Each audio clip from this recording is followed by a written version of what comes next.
अगर आप अपनी सेहत को जेन्युइनली बेहतर बनाना चाहते हैं तो इन छोटी छोटी बातों पर बहुत ध्यान दीजिए। जैसे कि स्ट्रेस, ये आजकल हर जगह नज़र आता है। ज़्यादा स्ट्रेस नींद ख़राब कर देता है, हमें डर और खौफ में रखता है। फियर ऑफ अननोन से बाहर निकलिए। इसके लिए सबसे बेस्ट ये है कि आप एक्सरसाइज कीजिए।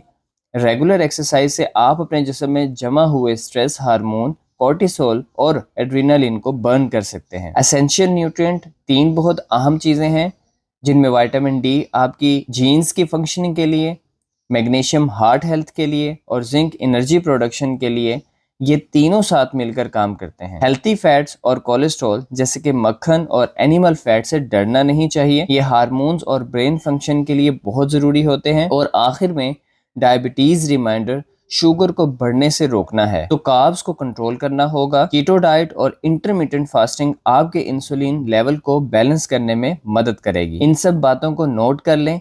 सिंपल चेंजेस हैं लेकिन इम्पैक्ट बहुत बड़ा है।